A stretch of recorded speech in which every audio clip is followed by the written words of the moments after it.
Hello, welcome to my Bologna Children's Book Fair 2019 vlog. It's Sunday today, the fair starts tomorrow on the 1st of April, and I've arrived here in Bologna yesterday in the afternoon, but I was too tired from the trip and from all the stress of preparing everything that I just decided to vlog today. This is the Airbnb I'm staying at. It's a very nice one. I'm sharing it with a friend that's gonna arrive today. And what else? I'm not really sure exactly how much of the fair I'm gonna be able to film, because one, it's a very overwhelming experience to have and to also be able to film on top of it. And also I don't feel very comfortable filming in public, so I'm not exactly sure how much of it I'm gonna be able to film, but I'll try to share with you some snippets. And I also want to share with you what I brought to the fair with me, so I'm gonna do that right now. So let me share with you the things I brought with me to the fair. Let's start with the most important thing, my portfolio. Here it is. This is the portfolio I made for this year. I like it a lot. The printing is very nice, so I'm very excited to potentially show this. And I also made two poster designs that I didn't make this last year, but I decided to make it this year. Hopefully I can get to the fair early enough to be able to stick them on the wall. So I made this design as a poster and this one. These are two illustrations that I made this year, and I also turned them into postcards.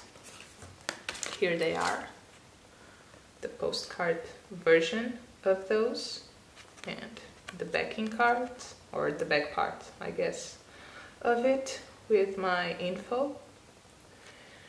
And what I'm planning on doing is putting up the poster on the wall and sticking the postcards on them like this, and this one like this. I'm not sure that you can see it, if it will focus, yes. So I'm thinking of sticking them together on the wall, if I have space there. And in case you're wondering, this very cool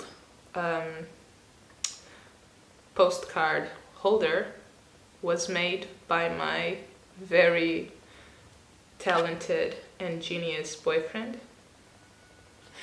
And yeah, these, oh, I forgot to, I also brought the notebooks that I brought last year.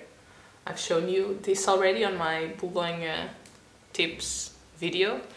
I brought these again because I still had 5 packs left from last year that I didn't use, so I'm hoping to give them around this year to people that I meet.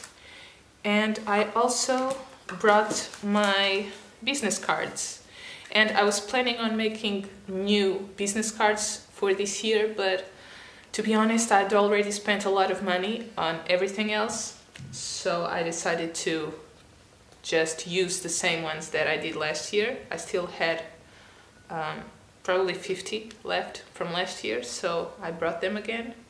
These are the designs. And yeah, those are the things I brought. I also brought, on a more technical side of things, I brought these sticky things to stick all of these to the wall, and some sticky tape as well, and my pair of scissors. These are the things I brought with me to take to the fair tomorrow.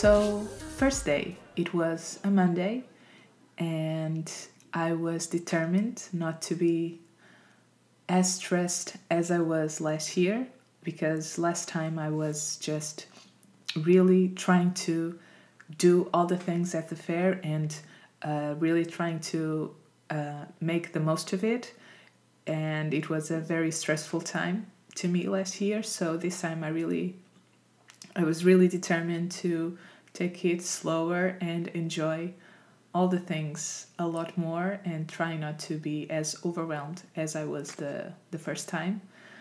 And as soon as we got to the doors, the fair opens at 9, so we got there a little bit earlier, and we stood in line. There was already a lot of people there, and as soon as we got into the fair, the illustrators' walls, which is the first thing you see when you get in, were already starting to fill up. All the good spaces, which are the ones at eye level, were already taken, and I immediately felt overwhelmed. I think I froze for a little bit at that time. And then I just started putting my posters up where I had space, and that was the first thing I did on the first day. And as soon as that was done, I started going through the fair itself, and started to look at publishers. And it was at that time that I felt really thankful to be with a friend there, because as I think I already shared this, but it's difficult to go to try and talk to people that you don't know and try to show them your portfolio, ask them to see your work. It's not an easy thing to do, and it was very helpful, and I was thankful to have a friend there with me to show me that it's not really a big deal and that I could do it. So it was very helpful and inspiring to have someone there with me. And actually the first day is, I think, the best day to go around and see exactly which publishers you want to show your work to, because everything is still starting out, and publishers can either it depends on each one what they want to do, but some will have time slots that you can apply to, and others will have specific times on each day to look at portfolios. So you have to look at the ones that you are interested in and try to apply to when you have to apply, or just write down when they have time to look at portfolios, so that you can plan your days a lot better. So it's a good thing to do on Monday.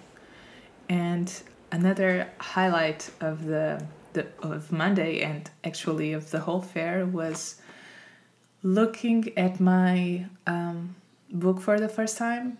Well, it's not a book yet, it's just the mock-up of the book, because I'm still working on the actual book, but it was great to go to the publisher and see my name there amongst all of the other beautiful books that they have. It was a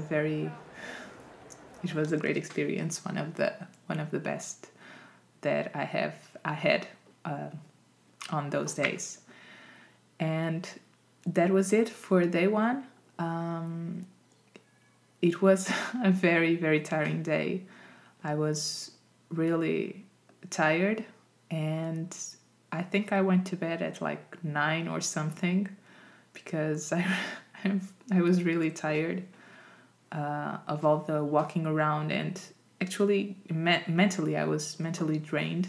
So went to bed early and went there again on day 2, where we decided to start the day by going to the Illustrator Survival Corner, where you can apply to portfolio reviews with other illustrators and also other people like agents. You can show them your portfolio and ask for critiques.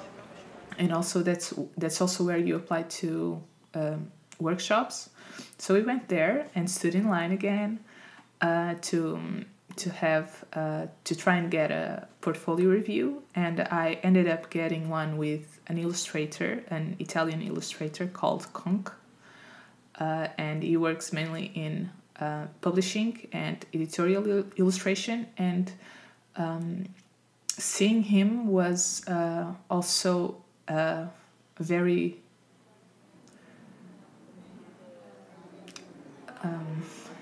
enriching experience, because he was kind enough to give me like 15 minutes of his time where he was just with me and looking at my work so thoroughly and looking at all the details and telling me what he thought were my strengths and where he thought that I could work more on.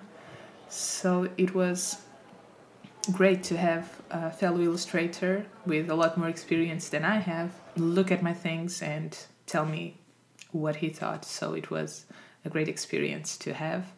And also another thing that happened on day 2, when I was standing in line at the Illustrator Survival Corner, I received an email from an art director that saw my work on the wall, and invited me to go to their stand and show my work. So it was a very great thing to have happen, because sometimes we don't really know exactly who will see our work on the wall, if it won't get lost in the sea of all of the great pieces that are there. So it was great to know that, yes, the Illustrator's Wall works. So that was another good thing to have happened. And what else happened on day 2? I think I went to look at a few reviews. Oh, also another thing that happened on day 2. I stood in line at a publisher's for about 45 minutes. I stood in line there, and I learned that I should really listen to my gut, because I was there and I was feeling like, I don't think I fit in here. I don't think they will like my work, but at the same time I was thinking, well, what if? And as I stood in line for 45 minutes, as I told you, and then I was with the publisher for about 1 minute, 2 tops, where they looked at my portfolio and they just told me that they weren't. I think they said I didn't fit their publisher, which is a normal thing to have happen to you. I think at least it happened to me and other people that I've spoken to. But the main thing I learned from that is that I should listen to my gut when he tells me that probably I shouldn't be wasting almost an hour on something that I'm feeling deep down that won't be worth it. So that was a lesson that I had there. And that's mainly what happened on day 2. I had a few other reviews that went a lot better than that one, which is not hard. And that was mainly day 2. So we're on to day 3, which was actually my last day at the fair. I decided not to go to the actual last day, which is just a half day, the 4th day of the fair. I decided to just go to 3 days this time. And I decided to take it really slow this time, the last day, and just enjoy everything that the fair has to offer. I went to a couple of talks, one of which was about silent books, which is ironic, a talk about silent books. But it was great to hear more about the process of making them, which is something that really interests me. And I also took my time to go to all the exhibitions that the fair has to offer, and it's also very inspiring to see how much and how different some works can be than from what you're used to seeing. And I really enjoyed myself on the last day. And it was again the fair was again a great experience, and it's also a very humbling one because you get to see how much work there are and how many people there are that are trying to follow their dreams as much as you are. And it's humbling and inspiring and overwhelming all at the same time, but it's a great experience, and it's one that I think everyone that at least has some interest in children's books publishing has. It's a great experience to have at least once, and I loved it again. And that was my Bologna Children's Book Fair vlog. I hope you enjoyed it, and if you did, please give it a thumbs up and maybe subscribe, and I'll see you in my next one. Bye.